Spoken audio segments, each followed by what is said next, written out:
கிறிஸ்துவுக்குள் பிரியமான சபையாரே, உயிர்த்தெழுந்த திருநாளுக்கு பின்வரும் 3ஆம் ஞாயிறு ஆராதனையிலே பங்கு கொள்ள ஆரம்ப ஜெபத்தை ஏறெடுப்போம். ஆரம்ப ஜெபம். எங்களை அதிகமாய் நேசித்து வழிநடத்துகின்ற எங்கள் அன்பின் பரமபிதாவே, இந்த மே மாதத்தின் முதல் ஞாயிறு ஆராதனைக்காக நன்றி செலுத்துகின்றோம். இந்த மகிமையான நாளுக்கென்று எங்களுக்கு தந்திருக்கின்ற இந்த ஆராதனைக்காக நம்முடைய பாதத்திலே அமர்ந்து துதிக்கின்றோம், ஸ்தோத்திரிக்கின்றோம். உயிர்த்தெழுந்த பண்டிகைக்கு பின்வரும் 3வது ஞாயிறிலும் நம்முடைய பாதத்திலே அமர்ந்து நம்முடைய திருவசனங்களை கேட்க, துதிகளை ஏறெடுக்க, தியானிக்க நீர் எங்களுக்கு கிருபை பாராட்டியிருக்கின்றீர். காணொலி வாயிலாக பங்குகின்ற ஒவ்வொருவரையும் நீர் பேர் பேராக ஆசீர்வதிக்க வேண்டுமாய் கெஞ்சி மன்றாடுகின்றோம். மீதியான வேலைகளும் நீர் பொறுப்பெடுத்துக் கொள்ளும். இயேசு கிறிஸ்துவின் இனிய நாமத்தில் கெஞ்சி மன்றாடுகின்றோம் நல்ல பிதாவே, ஆமென். இந்த நாள் ஞாயிறு ஆராதனைக்கு ஆரம்பமாக பாமாலையில் 267வது பாடலை பாடுவோம். பாமாலை 267. போற்றும் போற்றும் புண்ணிய நாதரை போற்றும்.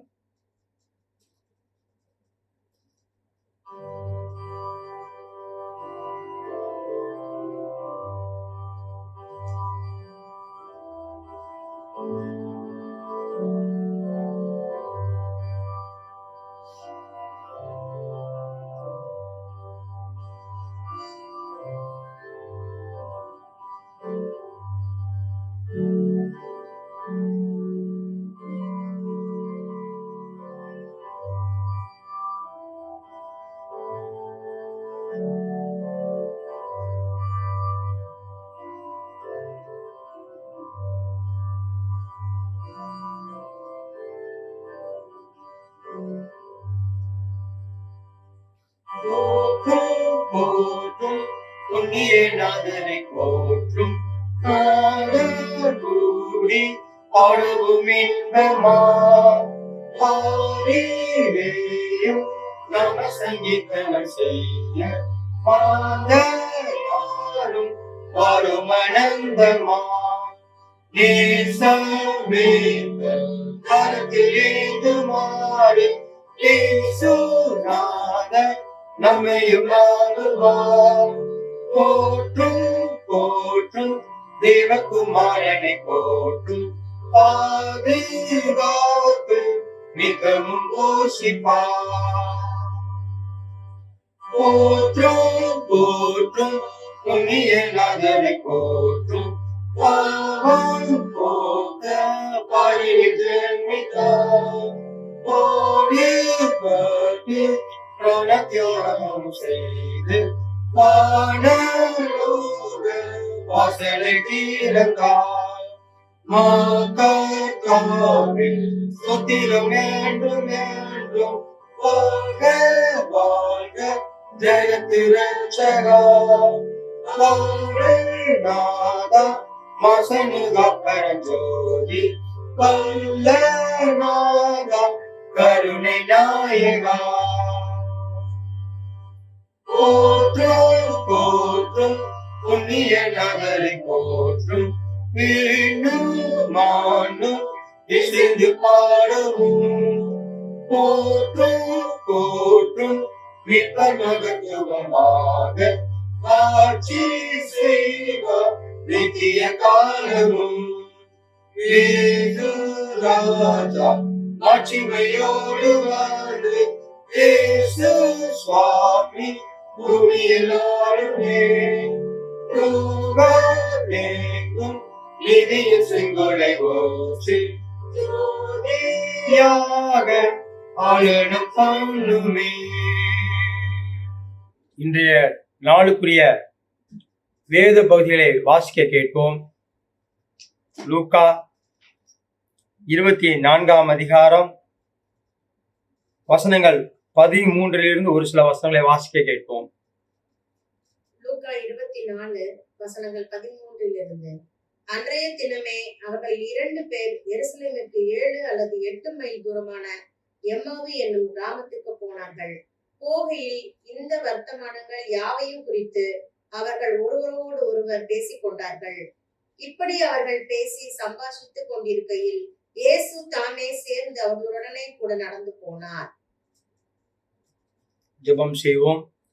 எங்களை அதிகமாய் நேசித்து வழிநடத்துகின்ற எங்கள் அன்பின் பரமபிதாவே, இந்த நாளுக்கு என்று நாங்கள் தியானிக்க எடுத்துக்கொண்ட உம்முடைய வார்த்தைகளை நீர் எங்களுக்கு அங்கீகரித்து எங்களை மறைத்து அந்த வார்த்தைகளின் மூலமாக எங்களோடு பேச வேண்டுமாய் ஜெபிக்கின்றோம். மீதியான வேலை நீர் பொருட்படுத்திக் கொள்ளும். இயேசு கிறிஸ்துவின் இனிய நாமத்தில் கெஞ்சி மன்றாடுகின்றோம் நல்ல பிதாவே, ஆமேன். கர்த்தருக்குள் பிரியமானவர்களே, இந்த மே மாதத்தின் முதல் ஞாயிறு காலை ஆராதனையிலும் நாம் சிந்திக்க தெரிந்து கொள்ளப்பட்ட பகுதி லூக்கா 24ஆம் அதிகாரம் 13ஆம் வசனம் தொடங்கி 35ஆம் வசனத்தில் இடைப்பட்ட பகுதி. உயிர்த்தெழுந்த கிறிஸ்து எவ்வாறாக சீசர்களோடு ஐக்கியம் கொள்கிறார், உயிர்த்தெழுந்த கிறிஸ்துவுடன் நாமும் எவ்வாறாக அனுதின வாழ்வில் ஐக்கியப்படுதல் என்பதாக நமக்கு இந்த பகுதி சில காரியங்களை உணர்த்துகின்றது. நாமும் அதை அடிப்படையாக வைத்து இந்த பகுதியிலிருந்து ஒரு சில காரியங்களை கர்த்தருடைய பாதத்தில் அமர்ந்து பரிசுத்த ஆவியானவர் உதவி கொண்டு தியானிப்போம். இந்த பகுதியிலே 4 காரியங்களை நாம் இந்த காலை வேளையிலே சிந்திக்கலாம் என்று நினைக்கின்றேன். 4 காரியங்கள்.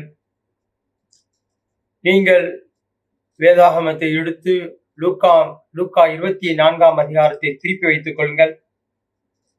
13ஆம் வசனம் தொடங்கி 35ஆம் வசனத்தின் பகுதிகளை நீங்கள் ஒரு முறை வாசித்து பார்த்துக் கொள்ளுங்கள். அதிலிருந்து ஒரு 4 பகுதி, 4 வார்த்தைகளில் இருந்து 4 குறிப்புகளை இந்த காலை வேளையிலே பரிசுத்த ஆவியானவர் உதவி கொண்டு சிந்திக்கலாம் என்று நினைக்கின்றேன். முதலாவதாக லூக்கா 24ஆம் அதிகாரம் 15ஆம் வசனத்தினுடைய பிந்தின பகுதி. இயேசு தாமே சேர்ந்து அவர்களுடனே கூட நடந்து போனார். இயேசு தாமே சேர்ந்து அவர்களுடனே கூட நடந்து போனார். இந்த 13லிருந்து 35 வசனம் உள்ள பகுதியை நாம் அனைவரும் அறிந்த பகுதி. எம்மாவு சீசர்கள் என்று சொல்லக்கூடிய 2 பேர் எருசலேமுக்கு 7 அல்லது 8 மைல் தூரமான எம்மாவு என்ற கிராமத்துக்கு, அவள் சொந்த கிராமத்திற்கு திரும்பி செல்கின்றார்கள். பஸ்கா பண்டிகைக்காக வந்தவர்கள் முடித்துவிட்டு மீண்டும் தங்களுடைய ஊருக்கு கடந்து செல்கின்ற வேளையிலே அவர்கள் உரையாடி செல்கின்ற நிகழ்வு, அவர்களோடு இயேசு உடன் வந்து அவர்களோடு உறவாடி தம்மை வெளிப்படுத்தி தெளிவுபடுத்தி அங்கே என்னென்ன காரியங்களை எல்லாம் நிகழ்கிறது என்பதை இந்த பகுதி நமக்கு சுட்டி காட்டுகின்றது. 24ஆம் அதிகாரம் லூக்கா 24:13 முதல் 35 வசனங்களிலே இந்த நிகழ்வு அழகாக எழுதப்பட்டிருக்கின்றது. இந்த நிகழ்விலே அது எத்தனாவது நாள் என்று பார்க்கும் பொழுது 21ஆம் வசனத்திலே அவரே இஸ்ரவேலை மீட்டு ரட்சிப்பார் என்று நாங்கள் நம்பியிருந்தோம், இவைகள் சம்பவித்து இன்று 3ஆம் நாள் ஆகிறது என்று அந்த சீசர்கள் சொல்கிறார். உயிர்த்தெழுந்த நாள் அன்று, அதாவது மரித்து 3ஆம் நாள், உயிர்த்தெழுந்த நாள் அன்றே இந்த சம்பவம் நடைபெறுகின்றது. அன்றைய தினமே 13ஆம் வசனத்தினுடைய தொடக்கம், அன்றைய தினமே உயிர்த்தெழுந்த நாள் அன்று. ஆனால் அவர்கள் அதை அறியவில்லை. எம்மாவூருக்கு செல்லுகின்ற சீசர்கள் உயிர்த்தெழுந்த நாள் அன்று அதை அறியாதவர்களாக தங்களுடைய சொந்த ஊருக்கு திரும்பி சென்று கொண்டிருக்கிறார்கள். பஸ்கா பண்டிகைக்கு, ஏனென்றால் அநேக யூதர்கள், அந்த ரோம ராஜ்யத்துக்கு உட்பட்டவர்கள் அனைவரும் அங்கே வந்து மிகப்பெரிய கூட்டம், உலக அளவில் அங்கே அந்த பஸ்கா பண்டிகை அனுசரிக்கப்படுகிறது. அந்த பெரிய வெள்ளிக்கிழமை அன்று சிலுவையில் அறைந்து மரித்த இயேசு கிறிஸ்துவை குறித்து தான் அந்த காலங்களிலே அதிகமாக பேசப்பட்ட காலமாக காணப்படுகிறது. அனைவரும் அதை நோக்கி இருந்தார்கள். 3ஆம் நாள் அங்கே உயிர்த்தெழுதல் அதிகாலையில நடைபெற்றும் பொழுது இந்த சீசர்கள் தங்களுடைய சொந்த கிராமத்திற்கு சென்று கொண்டிருக்கின்றார்கள். அதனால் அது அறியாதவர்களாக இருந்தார்கள். அப்படி போகையில் 14ஆம் வசனத்திலே இந்த வர்த்தமானங்கள் யாவையும் குறித்து அவர்கள் ஒருவரோடு ஒருவர் பேசிக்கொண்டார்கள். 2 சீசர்களும் பேசிக்கொண்டு செல்கின்றார்கள்.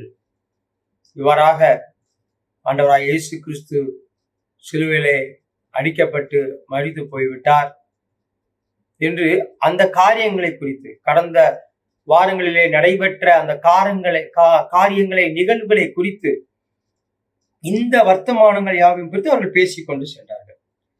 15ஆம் வசனத்திலே இப்படி அவர்கள் பேசி சம்பாஷித்துக் கொண்டிருக்கையில் இயேசுதாமே சேர்ந்து அவர்களுடைய கூட நடந்து போனார். ஆண்டவராய் இயேசு கிறிஸ்துவும் அவர்களோடு சேர்ந்து நடந்து போகிறதாக நாம் பார்க்கின்றோம். இயேசுதாமே சேர்ந்து அவர்களோட கூட நடந்து போனார் என்று பார்க்கிறோம். முதலாவது குறிப்பு, உடன் பயணம் செய்கின்ற இயேசு கிறிஸ்து. உடன் பயணம் செய்கின்ற இயேசு கிறிஸ்து. ஏனென்றால் அவர்கள் ஆண்டவராய் இயேசு கிறிஸ்துவை குறித்து பேசிக் கொண்டிருக்கின்றார்கள். மல்கியா 3ஆம் அதிகாரம் 16ஆம் வசனத்தை நீங்கள் வாசித்து பார்த்தீர்கள் என்றால், மல்கியா 3:16 நாம் ஒருவரோடு ஒருவர் பேசிக் கொண்டிருப்பதை அவர் என்ன செய்வாராம்? கேட்கின்றார். வானத்திலிருந்து இன்றும் கர்த்தர் கேட்டு அதை குறித்து வைத்துக் கொள்கின்றாராம். நம்முடைய பிள்ளைகள் எதை பேசிக் கொண்டிருக்கின்றார்கள்? ஞாபக புஸ்தகம் ஒன்று இருக்கிறது என்று மல்கியா 3:16 அங்கே தெளிவாக எழுதப்பட்டிருக்கின்றது. அதே போல் அங்கே அவர்கள் பேசிக் கொண்டிருந்த வேளையிலே அவர் உடன் செல்கின்றார். உடன் பயணம் செய்கின்றவராக ஆண்டவராய் இயேசு கிறிஸ்துவை அந்த சூழ்நிலையிலே பார்க்கின்றோம். உயிர்த்தெழுந்த ஆண்டவராய இயேசு கிறிஸ்து அவர்களோடு ஐக்கியப்படுகின்றார். அவர்களோடு இணைந்து நடந்து செல்கின்றார். நாமும் அவருடைய காரியங்களை குறித்து நாம் நம்முடைய குடும்பங்களிலே, திருச்சபை மக்களிடத்திலே, விசுவாசிகளிடத்திலே பேசும் பொழுது அவர் நம் மத்தியில் வருவார், நம்மோடு வந்து பயணம் செய்வார் என்பதை இது உறுதிப்படுத்துகின்றது. அவர்கள் செய்த காரியம், உயிர்த்தெழுந்த நாள் அன்று அவர்கள் அதை விசுவாசிக்காதவர்களாக தங்களுடைய சொந்த கிராமத்திற்கு சென்றார்கள். சொந்த கிராமத்திற்கு சென்றதனாலே அவர்கள் அந்த விசுவாசிகளுடைய ஐக்கியத்தை விட்டு தங்களுடைய சொந்த இடங்களுக்கு திரும்பி செல்கின்றதாக பார்க்கின்றோம். அப்பொழுதுதான் உடன் பயணம் செய்கின்றவராக ஆண்டவர் இயேசு கிறிஸ்து காணப்படுகின்றார். இரண்டாவதாக 17வது வசனம். அப்பொழுது அவர் அவர்களை நோக்கி, நீங்கள் துக்க முகமுள்ளவர்களாய் வழி நடந்து ஒருவருக்கு ஒருவர் சொல்லிக் கொள்கிற காரியங்கள் என்னவென்று கேட்டார்.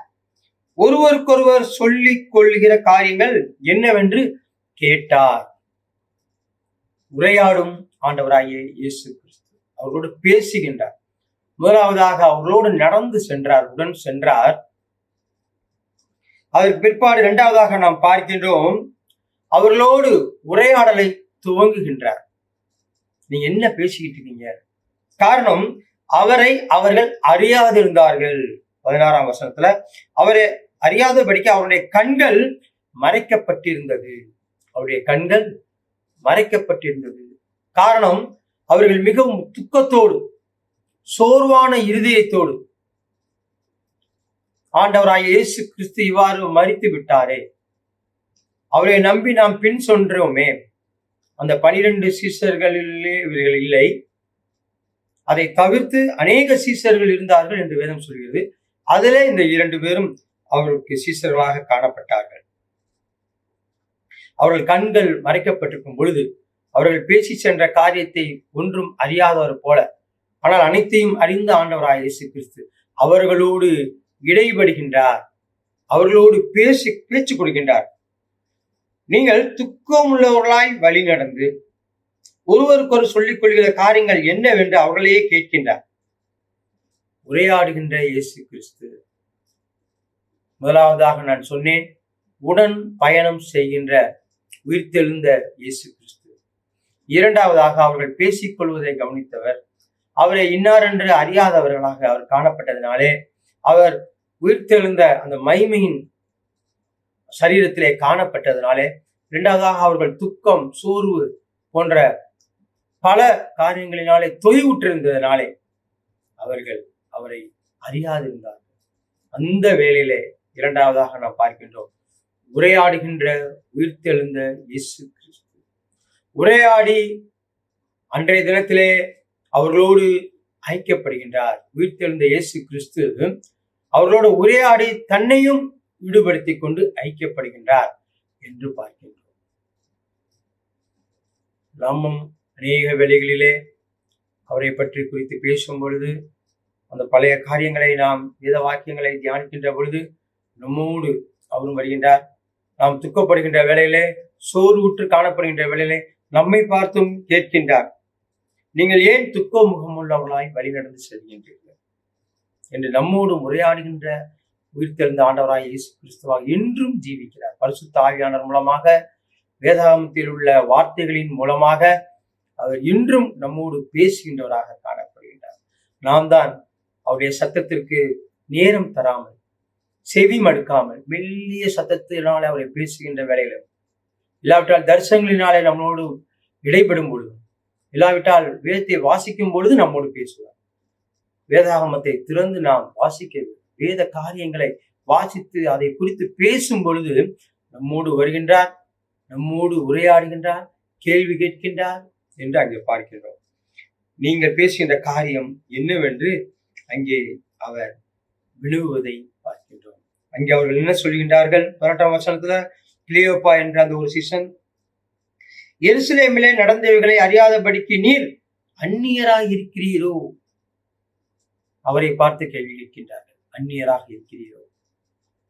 அந்த சூழ்நிலையிலே 25ஆம் வசனம் தொடங்கி 27ஆம் வசனம் முடிய 25, 26, 27, லூக்கா 24ஆம் அதிகாரம் 25, 26, 27 வாசிக்க கேட்போம். அப்பொழுது அவர் அவர்களை நோக்கி, தீர்க்கதரிசிகள் சொன்ன யாவையும் விசுவாசிக்கிறதற்கு புத்தியில்லாத மந்த இருதயம் உள்ளவர்களே, கிறிஸ்து இவ்விதமாய் பாடுபடவும் தமது மகிமையில் பிரவேசிக்கவும் வேண்டியதில்லையா என்று சொல்லி, மோசே முதலிய சகல தீர்க்கதரிசிகளும் எழுதின வேத வாக்கியங்கள் எல்லாவற்றிலும் தம்மை குறித்து சொல்லியவைகளை அவர்களுக்கு விவரித்து காண்பித்தார். மூன்றாவதாக, உண்மை சத்தியத்தை விளக்குகின்றதின் மூலமாக உயிர்த்தெழுந்த ஆண்டவர் இயேசு கிறிஸ்து அவருடன் இடைபடுகின்றார். உண்மை சத்தியத்தை விளக்குகின்றவர். முதலாவதாக உடன் பயணம் செய்கின்றவராக காணப்பட்டார். இரண்டாவதாக அவர் உரையாடுகின்றவராக 17ஆம் வசனத்திலே, மூன்றாவது குறிப்பாக உண்மை சத்தியத்தை விளக்குகின்ற ஆண்டவராகிய இயேசு கிறிஸ்து என்று இந்த 24 லூக்கா 24 வசனங்கள் 25, 26, 27 உள்ள வசனங்களை வாசிக்க கேட்கிறோம். அதை பார்க்கின்றோம். தீர்க்கதரிசிகள் சொன்ன யாவையும் விசுவாசிக்கிறதுக்கு புத்தி இல்லாத மந்த இருதயம் உள்ளவர்களே என்று சொல்கிறார். அதற்கு முந்தின பகுதியை பார்க்கும் பொழுது, அங்கே நீர் அந்நியராக இருக்கிறீர்கள் என்று சொல்லி அவர்களுக்கு ஆண்டவர் இயேசு கிறிஸ்து நடந்த காரியத்தை அவர்கள் எடுத்துக் கொள்கிறார்கள். நசீரேயனான இயேசு கிறிஸ்துவை குறித்தவரை நாங்கள் பேசி சொல்கின்றோம். அவர் ஜனங்களுக்கு முன்பாக செய்கையிலும் வாக்கிலும் வல்லமை உள்ள தீர்க்கதரிசியாக காணப்படுகின்றார். சிலுவையில் அறைந்தார்கள், ஆனால் நாங்கள் அவரிடம் எதிர்பார்த்தது 21ஆம் வசனம், அவரே இஸ்ரவேலை மீட்டு ரட்சிப்பவர் என்று நாங்கள் நம்பி இருந்தோம். இவைகள் சம்பவித்து இன்று 3 நாளாயிரம். அவர்கள் நினைத்தது இஸ்ரவேலை மீட்டு ரட்சிப்பார்.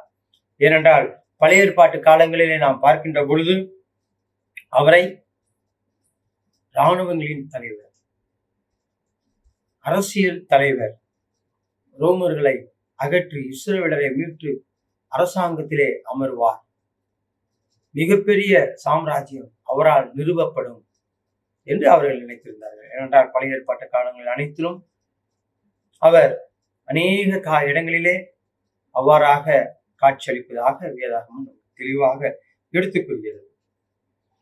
அதை அங்கே அவர்கள் சொல்லும் பொழுது 21ஆம் அவரே இஸ்ரவேலை மீட்டு ரட்சிப்பார் என்று நாங்கள் நம்பி, எங்களுடைய நம்பிக்கை போய்விட்டது. அதனால நான் ரொம்ப சோர்ந்து போயிருக்கேன்.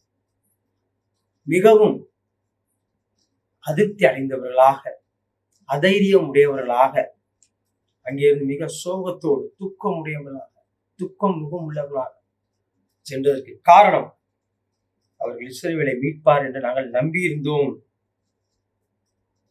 என்று அங்கே பார்க்கிறோம். ஆனாலும் ஸ்திரீகள் போய் பார்க்கும் பொழுது கல்லறை காலியாக காணப்படுகிறது என்று சொல்லுகின்றார்கள். சரீரத்தை காணவில்லை என்று சொல்லுகின்றார்கள். 23ஆம் வசனம், அவர் உயிரோடு இருக்கிறார் என்று தேவதூதரை சந்தித்தோம் என்று அவர்கள் சொல்லுகிறார்கள். இது அனைத்தும் எங்களை பிரமிக்க பண்ணுகிறது. அவிசுவாசிகளாக காணப்படுகிறார்கள். நம்பிக்கையற்றவர்களாக அந்த இடத்தை விட்டு கடந்து செல்கின்றார்கள். அந்த 24ஆம் வசனத்தில் கடைசி பகுதி, அவரையோ காணவில்லை, கல்லறை காலியாக இருக்கிறது என்று அவர் சொல்வதை கேட்டு அங்கே அவர்கள் குழம்பி, நீர் அந்நியரோ என்று கேட்ட மாத்திரத்திலேதான் 3வது குறிப்பாக உண்மை சத்தியத்தை அங்கே விளக்குகின்றவராக உயிரோடு எழுந்த ஆண்டவராய் இயேசு கிறிஸ்து அவரோடு ஐக்கியப்படுகின்றார். 25ஆம் வசனத்தில், தீர்க்கதரிசிகள் சொன்ன யாவையும் விசுவாசிக்கிறதற்கு புத்தி இல்லாத மந்த இருதயம் உள்ளவர்களே, இயேசு கிறிஸ்து இவ்விதமாய் பாடுபடணும், மைமையிலே பிரவேசிக்கணும் என்று சொல்லி மோசே முறை சகல தீர்க்கதரிசிகளும் எழுதின வேத வாக்கியங்கள் எல்லாவற்றும் தம்மை குறித்து சொல்லியவைகளை அவர்களுக்கு விவரித்து காட்டினார். பழைய ஏற்பாட்டு காலத்துல நீங்க சொல்றதுதான் ரைட் தான், நீங்கள் எண்ணுவது ரைட், அவர் மீட்டு எடுப்பார் என்ற நம்பிக்கை, உங்களுடைய நம்பிக்கை சரிதான். ஆனால் அதிலே சாத்தானை நசுக்குவார். ஆதியாகமத்திலிருந்து அந்த காரியங்கள் சொல்லப்பட்டவை. ஆதியாகம காரியங்களிலிருந்து அதே போல ஏசாயா தீர்க்கதரிசி 53ஆம் அதிகாரத்திலே அவர் பாடுபடுகின்ற கர்த்தராக அங்கே சித்தரிக்கப்படுகிறது. நம்முடைய பாவங்களுக்காக, நம்முடைய சாபங்கள், நாம் செய்த சாபங்கள், அக்கிரமங்கள், பாவங்களுக்காக அவர் என்ன செய்வார்? பாடுபடுவார். அதே போல நான் சீசரோடு இருந்தது போல நான் 3ஆம் நாள் விருத்தெழுவேன் என்று சொன்னேன் என்று அனைத்து காரியங்கள் பழைய ஏற்பாட்டு காலங்கள் புதிய ஏற்பாட்டு வசனங்களை அங்கே விவரித்து சொல்லுகிறார். தம்மை குறித்து சொல்லியவர்களை 27ஆம் வசனத்திலே பழைய ஏற்பாட்டு காரியங்களை சொல்லுகிறார். 26ஆம் வசனத்திலே கிறிஸ்து விதமாய் பாடுபடவும் தமது மகிமையில் பிரவேசிக்கவும் வேண்டியதில்லையா என்று அவர்களுக்கு புதிய ஏற்பாட்டு காரியங்களையும் விளக்கி பழைய ஏற்பாட்டு வசனங்களையும் தொடர்பு படுத்தி விவரித்து சொல்லுகின்றதை பார்க்கின்றோம். சத்தியத்தை சத்தியமாக அறிவிக்கின்றவர் அவர். முதலாவதாக நாம் பார்த்தோம், உடன் பயணம் செய்கின்றவர். அவர்களோடு இயேசு கடந்து அவர்கள் பேசுவதை கேட்கின்றார். அதான் முக்கியம். நாம் பேசுவதை கேட்கின்ற ஜீவனுள்ள தேவன் நம்முடைய தேவன். அநேகர் எங்களுடைய கடவுள் நாங்கள் பேசும்பொழுது கேட்கிறார்கள் என்று பேசிக் கொண்டிருக்கின்றார்கள். ஆனால் நம்முடைய கடவுள் இந்த நிகழ்வின் மூலமாக பார்க்கின்றது. அவர் உடன் வருகின்றவர் மாத்திரமல்ல, கேட்கின்றார். கேட்டு நம்மளோடு உரையாடுகின்றார். உரையாடி நம்முடைய சந்தேகத்தை நாம் அவரிடத்தில் சொல்லும் பொழுது உண்மை சத்தியத்தை நம்மளுக்கு என்ன செய்கிறாரா? விளக்குகின்றாரா, விவரித்து காட்டுகின்றார். 27ஆம் வசனத்திலே அவர்களுக்கு தம்மை குறித்து சொல்லியவைகளை விவரித்து காண்பித்தார். எப்படிப்பட்ட ஜீவனுள்ள தேவனை நாம் ஆராதித்துக் கொண்டிருக்கின்றோம். உயிரோடு எழுந்த ஆண்டவராய் இயேசு கிறிஸ்து இன்றும் நம் மத்தியிலே ஜீவித்துக் கொண்டிருக்கின்றார். 2-3 பேர் கூடுகின்ற வேளையிலே, அவருடைய வசனங்களை தியானிக்கின்ற வேளையிலே, ஜெபிக்கின்ற வேளையிலே அவர்கள் மத்தியிலே வாசம் செய்து நம்மளோடு உடன் பயணம் செய்து நம்முடைய ஜெபம் செய்வோம் என்றால் நம்முடைய ஜெபத்திலே பங்கு கொண்டு, நாம் அவருடைய காரியங்களை வேத வசனங்களை தியானித்து பேசுவோம் என்றால் அந்த உரையாடலை பங்கு கொண்டு சந்தேகங்களை நிவர்த்தி செய்கின்ற பரிசுத்த ஆவியானவராக இன்றும் நம் மத்தியில் காணப்படுகின்றார். அவர் விவரித்து சொன்ன பொழுது அங்கே 28ஆம் வசனத்திலே அவர்கள் போகிற கிராமம் அருகில் வந்தது என்று பார்க்கிறோம். அவர்கள் போய் சேர வேண்டிய கிராமம் வந்துருச்சு. அந்த வழியில் அவர் என்ன செய்றாராம்? அப்புறம் போகிறவர் போல காண்பித்தார். ஏனென்றால் வழிபோக்கராக வந்தார், வழிபோக்கராகவே சொல்லுவதை போல காட்டினார் என்று பார்க்கிறோம். 4வதாக இதே லூக்கா 24ஆம் அதிகாரம் 29ஆம் வசனம். அவர்கள் அவரை நோக்கி, நீர் எங்களுடனே தங்கியிரும், சாயங்காலம் ஆயிற்று, பொழுதும் போயிற்று என்று அவரை வருந்தி கேட்டுக்கொண்டார்கள். அப்பொழுது அவர் அவர்களுடனே தங்குபடி உள்ளே போனார். 4வதாக நீர் எங்களுடனே தங்கி அருளும் என்று கேட்ட பொழுது அவர் அவர்களோடு தங்கும்படி உள்ளே போனார். நம்மோடு தங்குபவர், உடன் பயணம் செய்கின்ற ஆண்டவராய் இயேசு கிறிஸ்து. 2வதாக உரையாடுபவர் ஆண்டவராய் இயேசு கிறிஸ்து. 3வதாக உண்மை சத்தியத்தை உயிர்த்தெழுந்த ஆண்டவராய் இயேசு கிறிஸ்து விவரித்து காண்கின்றவர். 4வதாக உயிர்த்தெழுந்த ஆண்டவராகிய இயேசு கிறிஸ்து உடன் தங்குகின்றவராக அங்கே காணப்படுகின்றார். அவர்களோடு உடன் தங்கினார். அவர்கள் வருந்தி அழைத்த பொழுது அவர்களோடு சென்றார். இதுதான் 4வது குறிப்பாக நான் சொல்ல வேண்டும். உடன் தங்குகின்ற ஆண்டவராகிய இயேசு கிறிஸ்து அவருடைய காரியங்களை எல்லாம் தெளிவுபடுத்தினார். ஆனாலும் அவர்கள் இன்னும் அவரை அறியாமல் காணப்பட்டார்கள். அவர்களாகவே அவரை அந்த விளக்கத்தை கேட்ட மாத்திரத்திலே, விவரித்து காண்பித்த மாத்திரத்திலே அவரோடு பேசின அவர்களுக்கு ஒரு விதமான சமாதானத்தை தந்திருக்க வேண்டும். அதனால்தான் அவரை வருந்தி கேட்டுவாங்க, எங்களோடு தங்குங்கள். நமக்கு பிரியமானவர்களையும் நாம் அநேக வழிகளில் நம்மோடு தங்குங்கள் என்று அழைப்போம். அதே போல ஆண்டவராக உயிர்த்தெழுந்த ஆண்டவராக இயேசு கிறிஸ்துவை அவர்களோடு தங்கும்படி அங்கே உள்ளே அழைத்து சென்றார் என்று பார்க்கின்றோம். இயேசு கிறிஸ்து உள்ளே நம்மளோடு எங்கிருக்கின்றோமோ அங்கே எந்த சூழ்நிலையில் இருந்தாலும் அந்த இடத்திலே அவர் உடன் தங்குகின்றவராக காணப்படுகின்றார். 29 அவர் அவருடைய தங்கும்படி போனார். 30 அவர்களோடு அவர் பந்திருக்கையில் அவர் அப்பத்தை எடுத்து ஆசீர்வதித்து அதை பிட்டு அவர்களுக்கு கொடுத்தார். அப்பொழுது அவருடைய கண்கள் திறக்கப்பட்டு அவரை அறிந்தார்கள். உடனே அவர் அவர்களுக்கு மறைந்து போனார். அப்பத்தை எடுத்து ஸ்தோத்திரம் பண்ணி கொடுக்கும் பொழுது அவருடைய கண்கள் திறக்கப்படுகிறது. அங்கே 16 பார்த்தோம். லூக்கா 24:14 கண்கள் மறைக்கப்பட்டிருந்த கண்களாக காணப்பட்டது, அவரை அறியாதபடி. அவர் அப்பத்தை எடுத்து ஸ்தோத்திரம் பண்ணி கொடுக்கும் பொழுது அவருடைய கண்கள் திறக்கப்பட்டது, அவரை அறிந்தார்கள். உடன் தங்குகின்ற வேளைகளை அவரோடு நாம் அவரை அழைக்கும் பொழுது உடன் வந்து தங்கியது மாத்திரமல்ல, என்ன செய்கின்றார்? நம்மளோடு பந்தி இருக்கின்றார். வெளிப்படுத்தின விசேஷம் 3 இருந்தது. வாசற்படியில் என்று இன்றும் கதவை தட்டி கொண்டிருக்கின்றார். கதவை திறக்கும் பொழுது அவர் உள்ளே வந்து உள்ளும் புறமும் நம்மளுக்கு மேய்ச்சலை வழங்குவேன் என்று சொல்லுகின்றார். கர்த்தர் என் மேய்ப்பராய் இருக்கிறார் என்று தாவீது அங்கே அவர் ஏற்றுக்கொள்ளும் அவருக்கு பரிபூர்ண நிறைவான வாழ்வினை தருகின்றார். 23ஆம் சங்கீதத்திலே வாசித்து பார்ப்பீர்கள். உடன் தங்குகின்ற இயேசு கிறிஸ்து எவ்வளவு ஆசீர்வாதங்களை அங்கே வைத்திருக்கிறார் என்று எழுதப்பட்டு வைத்திருக்கிறது. தாவீது தன்னுடைய அனுபவத்தில் எழுதி வைத்திருக்கின்றார். அறியாதவர்களாக காணப்பட்டார்கள். பேசிக்கொண்டு செல்கின்ற வேளையில முதலாவதாக குறிப்பாக சொன்ன உடன் பயணம் செய்கின்ற உயிர்த்தெழுந்த ஆண்டவராக இயேசு கிறிஸ்து. இரண்டாவதாக அவர்களோடு உரையாடுகின்ற ஆண்டவராக இயேசு கிறிஸ்து. மூன்றாவதாக உண்மை சத்தியத்தை விளக்குகின்ற உயிர்த்தெழுந்த ஆண்டவராகிய இயேசு கிறிஸ்து. நான்காவதாக நான் இப்பொழுது பார்க்கின்றோம், உடன் தங்குகின்றவர். Stay with us. இம்மானுவேல், கர்த்தர் நம்மோடு இருக்கிறார். இன்றும் நம்மோடு உடன் தங்குகின்ற இயேசு கிறிஸ்துவை உலக ரட்சகராக நாம் பெற்றிருக்கின்றோம். நம்முடைய சொந்த வாழ்விலே அதை நாம் அனுபவிக்க அழைக்கப்படுகின்றோம். இங்கே பார்க்கும் பொழுது இந்த பகுதியிலே இருதயங்கள் என்று பார்க்கும் பொழுது ஒரு விதமான மந்த இருதயம், கொழுந்து விட்டு இருதயம் இங்கே என்று பார்க்கிறோம். அங்கே பார்க்கும் பொழுது 32ஆம் வசனத்திலே வாசிக்கும் பொழுது லூக்கா 24:32 அவர்கள் ஒருவரை ஒருவர் நோக்கி, வழியிலே அவர் நம்முடனே பேசி வேத வாக்கியங்களை நமக்கு விளங்க காட்டின பொழுது நம்முடைய இருதயம் நமக்குள்ளே கொழுந்து விட்டு எரியவில்லையா என்று சொல்லி மந்த இருதயம் உள்ளவர்களாக இருந்த 25ஆம் வசனத்திலே புத்தி இல்லாத மந்த இருதயம் உள்ளவர்களே என்று கூறுகின்றார். வேத வசனங்களை அவர் விவரித்து காட்டி அதை தியானிக்கின்ற வேளையிலே அந்த இருதயம் கொழுந்து விட்டு எரிகின்ற இருதயமாக காணப்படுகிறது. இந்த அதிகாரத்தின் கடைசி பகுதியில் நீங்கள் பார்த்தீர்கள் என்றால் வாசித்துக் கொண்டு செல்லும் பொழுது சந்தோஷப்பட்ட இருதயமாக அது காணப்படுகிறது.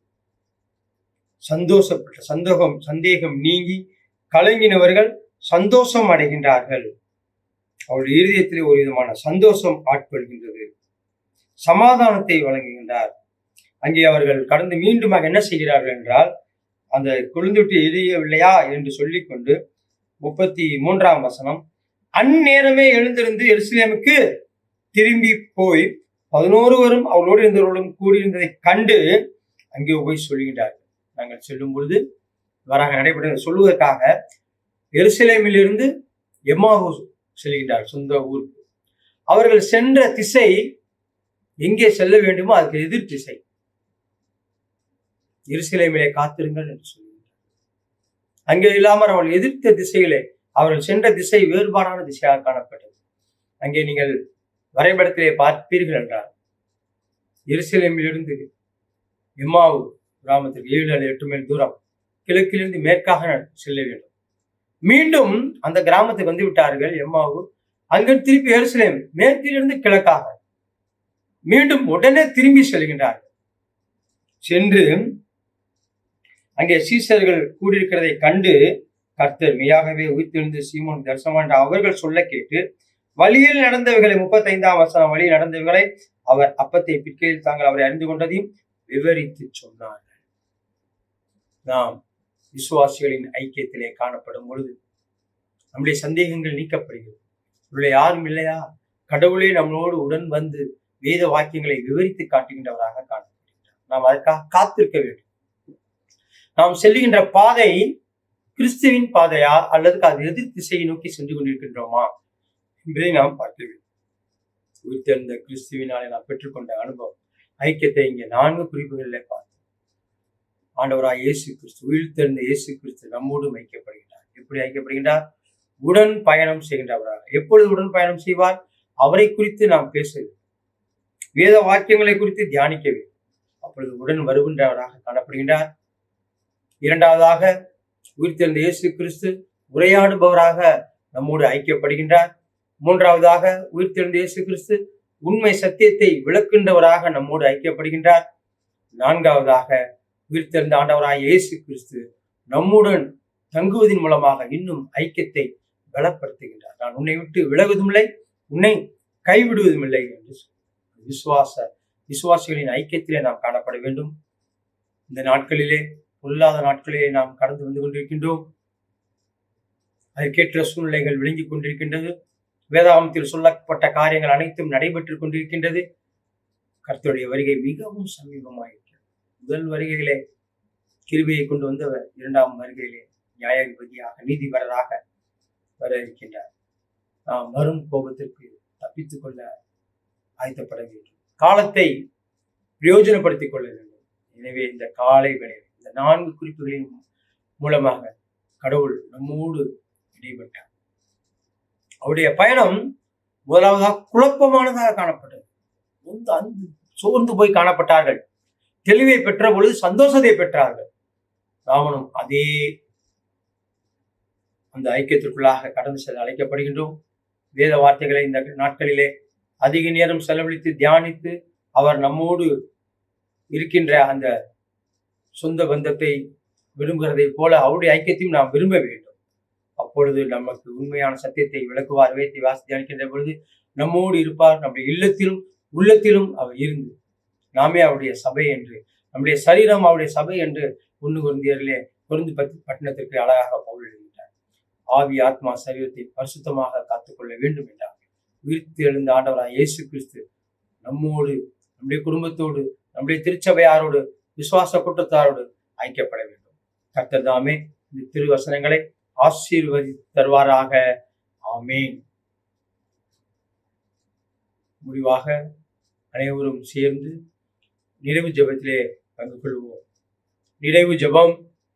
எங்களை அதிகமாய் நேசித்து வழிநடத்துகின்ற எங்கள் அன்பின் பரமபிதாவே, கடந்த 4 மாதங்களாக நீர் எங்களை கண்ணின் மணி போல காத்து வழிநடத்தி வந்தீர்.